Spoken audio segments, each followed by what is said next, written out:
Pour cette carte blanche, Citizen K a donné la parole à Quentin Fromont, artiste engagé et engageant. Tu touches à la peinture, à la photo, à l'installation. Est-ce que tu peux me parler du choix de la pluridisciplinarité? J'ai commencé ma pratique plutôt à partir de la photographie et après j'ai étendu à des images plus variées dans la vidéo, dans la récupération d'images sur internet. Et en fait c'est pas vraiment de la peinture, c'est des processus d'impression où je travaille avec des papiers sur lesquels l'encre sèche pas. Et ça me permet d'imprimer des images et de venir rejouer avec des encres, avec des liquides, de l'eau, de la salive, de l'huile, etc.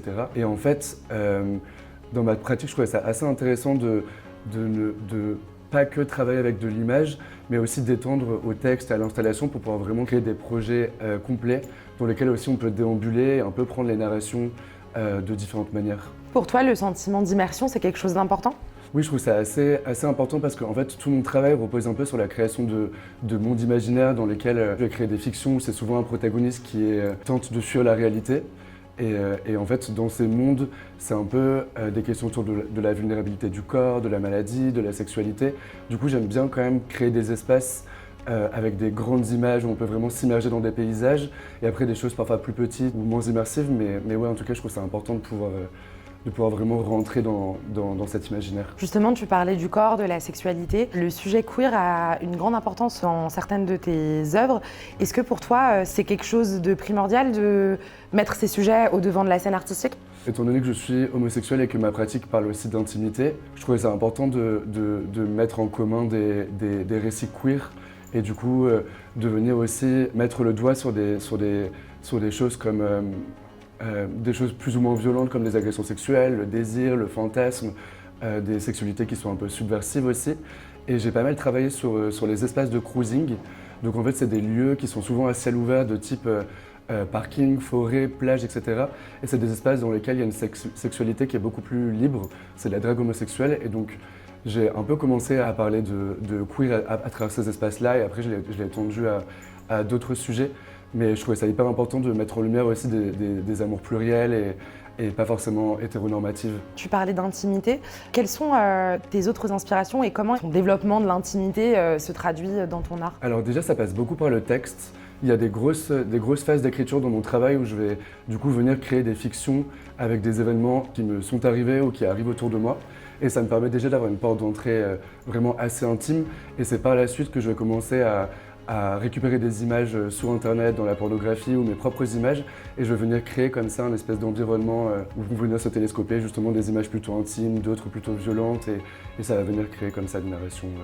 Ta création est très plurielle. Est-ce que tu peux essayer de me dessiner un peu ton processus de travail, même si j'imagine qu'il change selon les projets? Dans tous les cas, il y a toujours une phase de lecture et d'écriture. Je suis hyper inspiré par la littérature. Du coup, je passe déjà beaucoup par l'écriture. Une fois que j'ai un peu le récit qui est mis en place, je vais commencer à travailler plutôt les images, du coup à faire de la veille sur internet, à récupérer pas mal d'images du porno et de commencer à les mélanger avec les miennes. Et je vais commencer à les faire couler, à les transformer pour qu'on arrive vers des images beaucoup plus picturales où ça va créer des scènes plutôt oniriques. Et après vont venir s'ajouter des installations, la vidéo et toutes les choses qui vont venir autour du récit. Du coup, c'est parfois beaucoup de production et après c'est un entonnoir pour venir juste récupérer les images qui m'intéressent ou les sculptures, etc. Quand tu exposes, est-ce que tu dirais que tu as aussi un travail de scénographe étant donné que tu fais quelque chose de très immersif? J'essaye à chaque fois de vraiment travailler en fonction de l'espace. Par exemple, l'année dernière, j'ai eu un solo show dans une galerie où il y avait un mur arrondi quand on rentrait avec une verrière.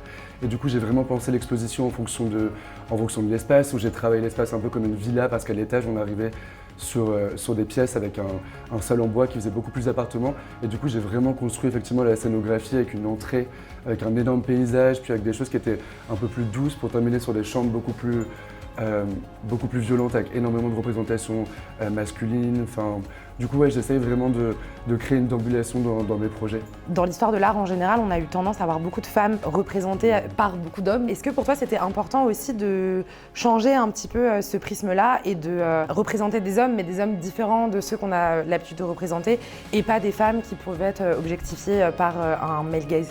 Ouais, c'était hyper important et encore une fois, vu que ça part de mon intimité, je trouvais ça important du coup de représenter des corps auxquels je peux m'assimiler. Par contre, après, dans mon travail, il y a une grosse critique aussi du corps stéréotypé, masculin, gay, souvent dans des rapports de domination. Du coup, je pense que c'était aussi en ça que je trouvais intéressant de récupérer ces corps sur Internet et de venir un peu les remettre en scène pour venir évoquer aussi tout cet imaginaire homosexuel qui est très très stéréotypé et parfois très violent dans la manière dont les corps sont montrés.